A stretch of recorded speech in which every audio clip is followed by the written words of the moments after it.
Hello friends, welcome to இது என் சமையல். இப்போ நீங்கள் பார்க்குறது எனக்கு விநாயகர் சதுர்த்திக்கு கொழுக்கட்டை ஆர்டர் தாங்க. நம்ம நார்மலாகவே குரூப் வச்சுருந்ததால் குரூப்பில் ஆர்டர் எடுத்தோம்.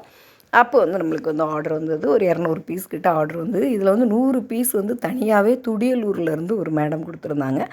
அவங்க பார்த்தீங்க அப்படின்னா 50 ஸ்வீட் கொழுக்கட்டை, 50 கார கொழுக்கட்டைன்னு கொடுத்துருந்தாங்க. நம்ம நார்மலாக ஸ்வீட் கொழுக்கட்டை மட்டும் தான் நான் ஆர்டர் எடுத்தேன். அவங்களுக்காக கார கொழுக்கட்டை கேட்டாங்களே அப்படின்ட்டு நம்ம இந்த தேங்காய் எல்லாம் தாளித்து போடுவோம்ல, கருவேப்பிலை, காய்ந்த மிளகாய் எல்லாம் போட்டு போடுவோம்ல, அந்த மாதிரி போட்டோம். ஆனால் அவங்களுக்கு ஸ்வீட் கொழுக்கட்டை சூப்பராக இருந்தது, சாஃப்டாக இருந்தது. கார கொழுக்கட்டை எங்களுக்கு பிடிக்கல, அது ட்ரையாக இருந்தது, கொஞ்சம் மாவு மாதிரி இருந்தது அப்படின்னாங்க. நம்ம நல்லா வேக வச்சு தான் கொடுத்தோம்.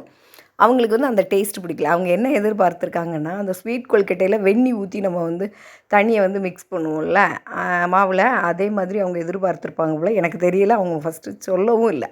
நானும் என்ன பண்ணிட்டேன், நாங்கள் எங்கள் வீட்டில் செய்கிற மெத்தடு எல்லாேருக்கும் கஸ்டமருக்கு கொடுக்குற மெத்தட்லேயே நான் செஞ்சு கொடுத்தேன். அவங்களுக்கு அது அந்த டேஸ்ட் பிடிக்கலை, எங்களுக்கு அது வேஸ்ட்டாக போச்சு, எல்லோரும் ஒவ்வொரு கடி கடிச்சிட்டு வச்சுட்டாங்க, பிடிக்கலை அப்படின்னு. நாங்கள் சாஃப்டாக எதிர்பார்த்தோம் அப்படின்னாங்க. அதுக்கப்புறம் தான் யோசித்தேன், சரி இதிலே 2 விதம் இருக்குது போல். நம்ம நார்மலாக இப்படி தான் பண்ணுவோம், தேங்காய்லாம் போட்டு கடுகு உளுந்தம்பருப்பு எல்லாமே போட்டு தான் நான் காய்ந்த மிளகாய் எல்லாமே போட்டு சென்னையில் கொடுக்கும்போது கஸ்டமருக்கு எல்லாருக்கும் இப்படி தான் கொடுத்துருக்கேன். அந்த மெத்தடில் அவங்களுக்கு பிடிக்கல, சாஃப்டாக எதிர்பார்த்துருப்பாங்க போல். அப்புறம் நான் சொன்னேன், இப்போ நம்ம ஒரு பொருள் கொடுக்குறோம் அப்படின்னா அதை அவங்க ஒழுங்காக சாப்பிடாமல் அது வேஸ்ட்டாக போச்சு அப்படின்னா நம்ம கொடுத்ததுக்கே அது அர்த்தம் இல்லாமல் போயிடும். அதனால் மேம் அதில் பாதி அமௌண்ட் மட்டும் கொடுங்க, ஒன்றும் ப்ராப்ளம் இல்லை அதை அப்படின்னு சொல்லி அவங்கள்ட்ட பாதி அமௌண்ட் தான் நம்ம அதுக்கு வாங்கணும். இன்னும் நெக்ஸ்ட்டு என்னென்னா, இதிலேருந்து நம்ம கற்றுக்கிட்டது ஒன்றே ஒன்று தான்.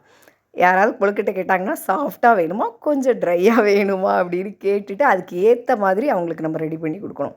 நம்ம இந்த மெத்தடில் தான் செய்வோம் அப்படிங்கிறதையும் சொல்லி நம்ம கொடுத்துட்டோம் அப்படின்னா கண்டிப்பாக அவங்களுக்கு எப்படி வேணுமோ அதே மாதிரி கேட்கும்போது நம்ம அதுக்கு ஏற்ற மாதிரி நம்ம ரெடி பண்ணிடலாம். அவங்களுக்கும் அது வேஸ்ட் ஆகாது, நம்மளுக்கும் அது கஷ்டமாகாது. வேறு ஒன்றும் இல்லை. நம்ம ரூபா கம்மியானது எனக்கு கஷ்டமே இல்லை. அவங்க அதை சாப்பிட முடியலையே அப்படிங்கிறது தான் எனக்கு வருத்தமாகிடுச்சு.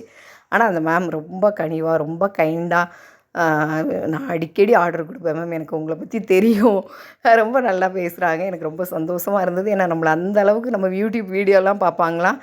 நான் நிறைய பார்க்குறேன் உங்கள் வீடியோ, எனக்கு ரொம்ப பிடிக்கும் அப்படின்னாங்க. ரொம்ப ரொம்ப சந்தோஷமாக இருந்தது. அவங்களும் புரிஞ்சுக்கிட்டாங்க. எனக்கும் அவங்களுடைய தேடுதல் என்னது அப்படிங்கிறது நம்மளுக்கும் தெரிஞ்சிட்டு, இனிமேல் நெக்ஸ்ட்டு நம்ம யாருக்கு கொடுத்தாலும் பார்த்து கேட்டு இப்படி தான் நான் ரெடி பண்ணுவேன், இது உங்களுக்கு ஓகேவா, இந்த மாதிரி சாஃப்டாகவும் செய்யலாம் வெண்ணி போட்டு. ஏன்னா இதில் பச்சை தண்ணி தான் ஊற்றி மிக்ஸ் பண்ணேன், அதனால் கொஞ்சம் அவங்களுக்கு ட்ரையாக இருந்திருக்கும் போல். மற்றபடி ஆர்டர் எல்லாத்தையுமே 2 மணிக்கு முன்னாடி கொடுத்துட்டேன். அதுக்கப்புறம் ஆர்டர் வந்தது, அது அடுத்த வீடியோவில் உங்களுக்கு சொல்கிறேன்.